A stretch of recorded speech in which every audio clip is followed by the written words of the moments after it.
Back to the Honor Club YouTube channel. My name is RateWrestle, and today it's RateWrestle reviews. I've already filmed this, it corrupted, I'm going to film it again with so much passion.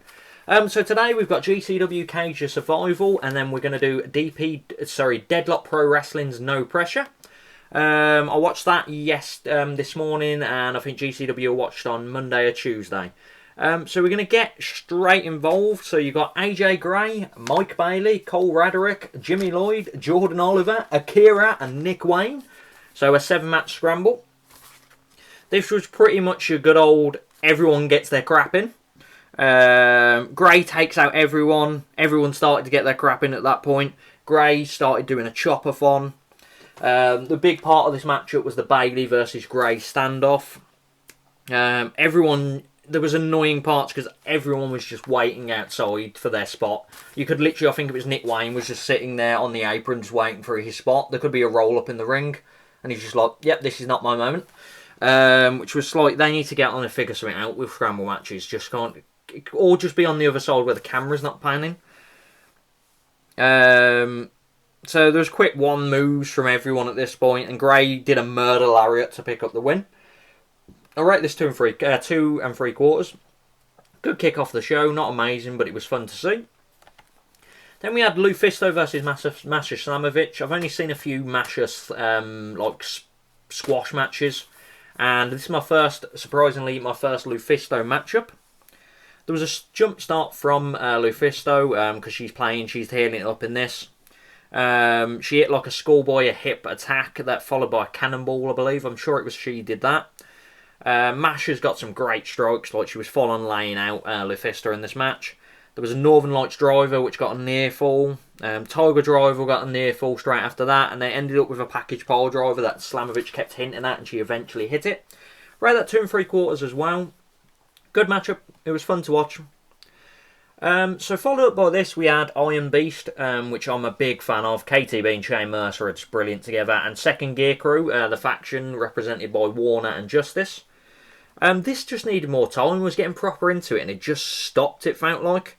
So Iron Beast was showing their power off. Mercer went for a dive and got swatted by a chair, which was a cool spot.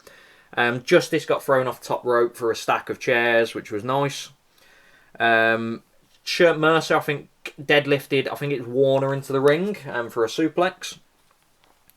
KTB went running through some doors, so he just missed the guy and went straight for a stack of doors.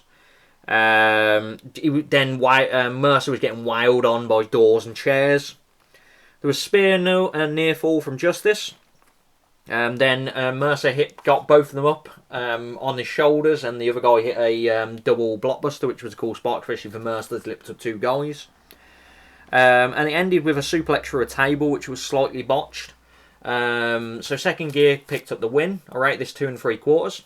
So 3 matches in a row, 2 3/4, but this match had the potential to get better if it had the time.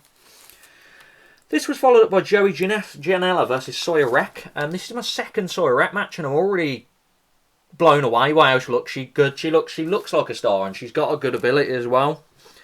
She started off with a bull shot with a chair, so Joey nearly had one chair between his legs. She hit the other chair at it. There was a running bin spot from Joey Janela. Sawyer was sitting in a chair outside, and Joey Janela ran and hit her with a bin. Sawyer hit a one-shot forearm, which took Janela down, which was pretty cool.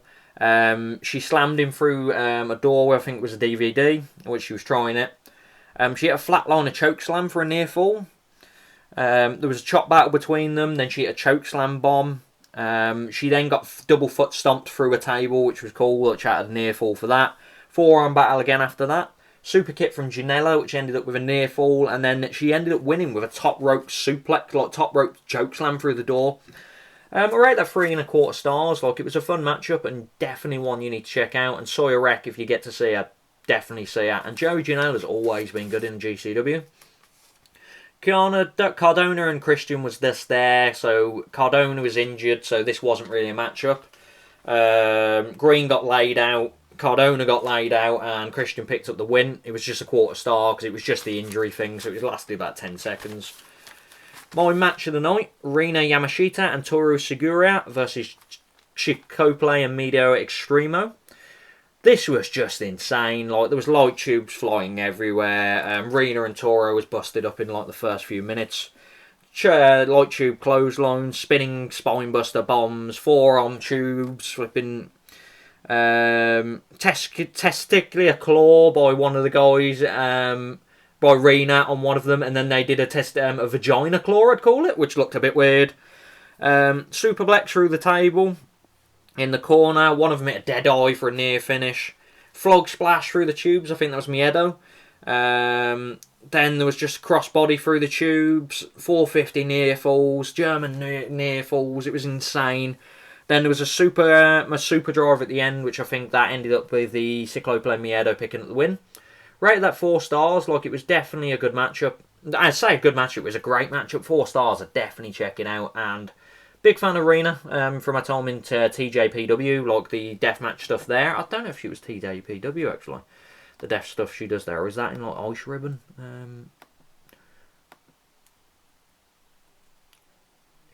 don't think she is in TJPW. I talk absolute ass. It was Ice Ribbon.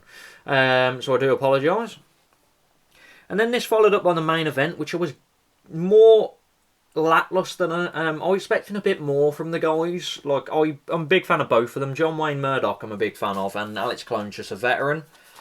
But it just felt like a spot fest. Like, they were just setting up to do spots, but there was like weights between them, because like there was scaffold and a cage and glass. It was just like nothing flowed really. Like, both men went up to the top and then came back down for no reason. There was a lot of head light tube strikes. Tuber armour at this point. There was a backdrop through some glass, double foot stomps through the tubes. Everything started to get slow as they were just setting up another spot, which was just taking forever. John Wayne hit a full-on swinging net breaker off the top of the scaffold through a glass plate that was just a bit down through onto the floor, which was a cool spot. There was no real flow, as I said, from this point, and then Cologne won it with like a double foot stomp from the top of the scaffold through some glass. Like, I rated 3 stars. Like, it was a good matchup. I just expected a bit more from the guys. But yeah, that was GCW. Good event. Rena's match was definitely one to watch. Them 4 was always going to be a good match. This was still a good match. This was like, and there was just a few good matches on here. So a rec match, definitely check out. But we'll follow this up with Deadlock Pro Wrestling's No Pressure. So this started off big. You had JD Drake versus Alex Coughlin, which was just like a full-on hoss battle. Remember to hydrate. So there's a one-upmanship, massive chop battle from both of them. Coughlin hit like a double leg sweep, which was pretty cool to lift him off his feet. JD Drake hit his pattern pop-up lariat, pop-up forearm where he pushes them into the ropes outside, bounces back, forearms them. 10 count near fall for Alex Coughlin at that point. JD hit an Insecurity, which is always looks great when a big man does that. Massive strokes from JD at this point. Then he got caught in an overhead belly to belly from Alex Coughlin. Top rope gut wrench, so Alex Coughlin got JD on the top rope, who was dangling him and gut wrenched him, which was very cool to see. JD then followed up with a massive comeback, strikes and everything, ended up in a Vader bomb, which ended for a near fall. Then he got second rope German, which was very cool for a near fall as well. Then Alex Coughlin just full on lariated his head off, deadlift German again, and picked up the win. Right, this 3 1/4. Great way to start the event. This was followed by Kevin Koo, who I've seen a few times in Violence Forever, and Mason Miles, who I've never seen, but I'll definitely keep an eye out after this. So it started with some feeling out graps. Mason Miles tried to do an Insecurity, but Kevin Koo caught him in a dragon screw in mid-air, which was very cool to see. He had him in a choke bow and arrow, so he had Mason Miles' arm was around his neck, but he had him in a bow and arrow at the same time, which was very fun move to see up. There was a few roll-ups from Mason Miles trying to pick up the quick win by that point. Then he hit a Spike Rana on Kevin Koo. Started a full-on strike fest, which Kevin Koo was always going to win. Got him in a heel hook, but Mike Miles just got the ropes. Then he hit the axe and smash, which if you've seen Kyle O'Reilly a few times, that's where he hits them with his leg and then spin around forearm. Followed up by a brainbuster, and then got him into an ankle lock, which he just reached the ropes again. Mason Miles hit a tornado DDT. But this ended with a Doctor Bomb. 3¼ stars again. Great matchup and a great way to follow. Then we had NDA versus Chase Holiday and Sean Kemp. NDA followed by Denkops, Chris Danger, which is always fun to see. So there was massive chops from Chase Holiday at the start. NDA were healing it up because they're the big heels of the company, I think, at the moment. I don't watch much of it to know this. Hot tag from Sean Kemp, who was like a house on fire. They hit a pop-up German where he threw it to Chase Holiday and he hit a German, which is a cruel spot. Massive lariat from Chase Holiday for the near fall. Then they did a roll-up, but Chris Danger was just outside, so he pushed it, so they nearly got the other roll-up for the near fall. Double neutraliser from the NDA guys, which was pretty cool to see as well. Then Sean Kemp hit a spiral tap. It took him a while to get on the top rope, so I don't know if he's used to being on the top ropes, but he's a big guy, so you don't expect it. Spiral tap for a near fall. And then NDA hit, I think they called it the DMRCA. Just quote me if I'm wrong.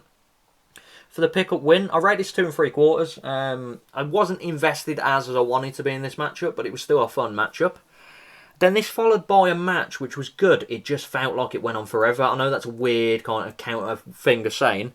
So you had Everett, Donny Ray, Kid Bandit versus Westbrook versus Malinachi versus Lucky Ali. So this was character driven at the start, so everyone was getting their character over. Twist of Fate by Donny Ray, which was a pretty cool spot. I keep saying spot, it was just a cool move. That wasn't a spot. A Twist of Fate is just a move. Then they followed up by a few comedy moves. Everett's got swept head first on the apron, which looked a bit grim. Spring moonsault from BK Westbrook, who was definitely the man of the match. Kid Bandit tried to do it. They did a hot cad to get Kid Bandit in the ring. He jumped on the apron and fell head first, but he looked to be okay after that. Massive choke slam from BK on him. Massive spin kick from KB. Kid Bandit looks pretty cool. Kid Bandit's got some great strikes. I'm looking forward to seeing more of them. But yeah, they're always good to see, Kid Bandit. They caught Kevin, I think he caught KB into a BK, sorry, caught him into an armbar as well, which was a cool spot as well. They hit a stunner as well, which I think it was Jay Malinachi got stunned and flew outside the ring like a future rock spot. JM kept trying to hit a cutter, was missing. They needed to go home at this point. It just kept going on, this matchup. Malinachi finally hit his Oz cutter, which he's been calling the Malinachi cutter, but he finally hit it in the matchup. They ended up winning Andrew Everett's team with a shooting star press from himself. I rated 3 1/4 stars, but don't get me wrong, I did enjoy it. It just felt like it was going on forever. It just needed to stop at this point. This was followed up by nearly my match of the night, but it just got pipped by the match after that. Colby Carino versus Kelvin Tankman. Carino's great, Tankman's a beast. Awesome matchup. Carino started trying to do roll-ups at the start, which was never going to happen. Then it was followed by Big Chop, Big Man from Kelvin Tankman, chopping him out his boots.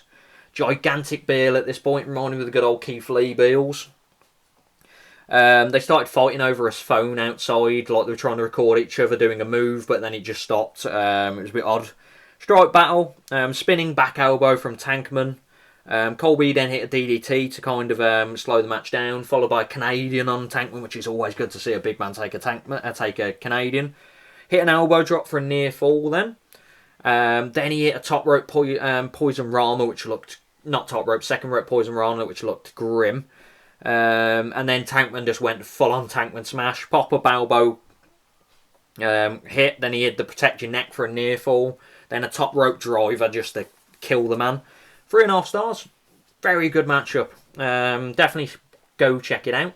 And if you're going to check that out, definitely check the next match. Miyu Yamashita versus Miyuki Takeshi. I'm going to call one Miyu, one Miyuki, because I'm bad at this. So it started with a technical battle. Strike for strike. Head kick from Miyu, which took out Miyuka. Super chops from Miyuka as well. She was full on just chopping the hell out of her. Funny spot outside where Miyu was lying against the post, and Miyuki ran the full length for the arena. I keep saying the arena, the building, and ran for a clothesline, missed, hit the pole, but it was fun. Disaster kick from Miyu, which was pretty cool to see. Then Miyuki hit like the Osaka plunge, followed by a top rope leg drop to get a near fall. Then she went back up to the top rope, but Miyu caught her with a kick. So she was standing and kicked her, so the flexibility was unbelievable. Then hit like a top rope AA, got a near fall from that. Followed up by a few strike battles. Then some blasting having strikes at that point. Miyu hit another AA for a near fall, and then she just kicked her head off with like the black mass spin kick. Picked up the win. Right, that 3.5. So this just pipped the Tankman match, but it was definitely good. And then this followed by a main event of Bojack the Champion versus Matt Cross. I've only rated Matt Cross 3 times in like 3 or 4 years. I don't know why I don't get to see him that much, but I do like him, dog. So this started with a pounce by Blackman. Always good to see a pounce. Matt Cross was trying to take control, like as the veteran in the match. Did a jumping springboard arm. Bojack was no selling the chops because he's a massive guy. He's going to. Then there was a senton for a near fall. Then Matt Cross hit a pump kick and actually knocked Bojack down, which was a pretty cool thing to see because he was so dominant in the match. Then Bojack hit a deadlift Falcon Arrow, which was perfect. Matt Cross hit a DVD on the guy, so he's massive Bojack if you get to see him. He hit a DVD, which was pretty cool. Hit a cutter for a near fall after that. And then Bojack just Bojack bombed him through the floor. I rated it 2 3/4. Like, it was the typical Bojack match. He's not been around long, like I think it's 5 years, but I don't know how much like experience he's got. But this is his kind of match at the moment. He's not been around enough to have different matches for his style. Whereas Matt Cross is like the guy that styles for everyone. But yeah, it was still fun. Like, no match on this card was disappointing. It was a very good card. So check it out on DPWondemand.com and definitely just go watch it. That's all I can recommend. So that's the end. So what I recommend, go on Cagematch. Rate these matches if you've seen them, because people then get to watch matches like I do. The only reason I would have saw this event is because Miyu's matches rated so high. I would have never seen this otherwise. Comment down below what you thought of the matches, what you think I should watch up next, what you think we should do on the channel soon, who you think we should have on. We had DP on recently. That was a joy to behold. He's been nice to me ever since. I get bullied in Discord, by the way, people. Cool help. But yeah, that's the end of that. So comment, like, subscribe, and we will see you again for RateWrestle reviews on Sunday. The Sporkle on Saturdays that I do every week. Coming up on Tuesday, we're doing a tier list, RGX's tier list, which I don't know if he's mentioned it yet, so I won't mention what it is just in case. And we'll be discussing that small news article about Vince McMahon's done something. It's not really major news, but we'll discuss it. But yeah, you have a nice rest of your night, while the rest of your Sunday, and I'll speak to you soon. See